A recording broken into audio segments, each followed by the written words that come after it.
Under, आवास, पुलवी। स्कंद, under, आवास, पुलवी। याद हो गए, पक्के हो गए ना, दिमाग में सेट हो गए ना? ठीक है, अब सुनो जरा। एक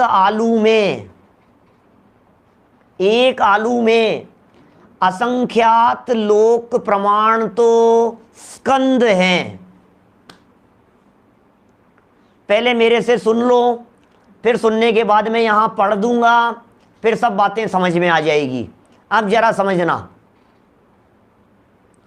बहुत सारे लोग दुनिया भर में सिर्फ आलू को ही त्यागने योग्य समझते हैं। अभी उसके पीछे भी एक कारण है।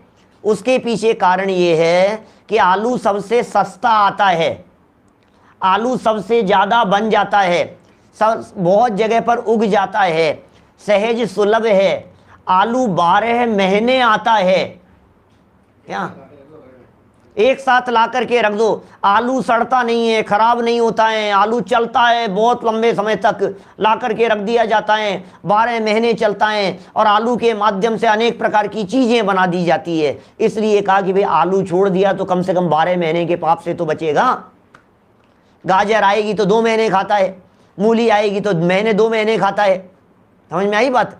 शकरकंदी कब आती है पता नहीं मुझे, 2 महीने आती होगी, और कभी कब क्या आती होगी, ऐसी चीजें। अभी आलू तो 12 महीने चलता है, इसलिए, और बहुत सारे पदार्थ आलू के माध्यम से बनते हैं, इसलिए ये सारी बातें आलू को मुख्य करके जनागम में कही जाती है। और सुनो, और दूसरी बात क्या होती है? दूसरी बात यह है कि दुनिया से बात करो, अरे साहब आलू तो सब्जियों का राजा है। अब राजा राजा कह करके पुकारते हैं, बोलो। आलू मांस के बराबर नहीं है, बिल्कुल बराबर नहीं है, क्योंकि एकेंद्रीय जीवों के खाने में मांस भक्षण का दोष नहीं लगता। एकेंद्रीय जीवों के सेवन में महापाप है, आलू के सेवन में महा महा महा महा महापाप है, लेकिन उससे ज्यादा पाप मांस भक्षण में है। अब वो कितना पाप होगा? उससे ज्यादा पाप, जब हमने मांस की चर्चा की थी तब बतलाया था, द्विदल के सेवन में है, क्योंकि उसमें त्रस्त जीवों के शरीर की उत्पत्ति है, उसमें त्रस्त जीवों का घात हो जाता है। आलू में त्रस्त जीव नहीं है, आलू में एकेंद्रीय जीव हैं, लेकिन पाप कितना है उसका अंदाजा लगाइए। 4 शब्द बोले थे, बच्चा याद हो गया क्या? क्या? स्कंद, अंडर, आवास, पुलवी, 4 शब्द। अच्छा, अब एक आलू की बात करो, पूरे लोक की बात करो, कितने स्कंद हैं? तो बोले असंख्यात लोक प्रमाण तो स्कंदों की संख्या है। अब ये असंख्यात लोक प्रमाण क्या होते हैं? असंख्यात लोक प्रमाण क्या होता है? तो सुनो जरा। एक लोकाकाश, संपूर्ण ऐसे ऐसे खड़े हुए, ऐसे जो लोक दिखता है ना आपको, लोक, पूरा लोक, संपूर्ण लोक, उस लोक के जितने प्रदेश हैं, हिस्से, एक एक छोटे छोटे छोटे छोटे बारीक बारीक प्रदेश, सुई की नोक पर भी असंख्यात प्रदेश होते हैं। तो संपूर्ण लोकाकाश के जितने प्रदेश हैं, क्या उन्हें कहते हैं एक लोक प्रमाण।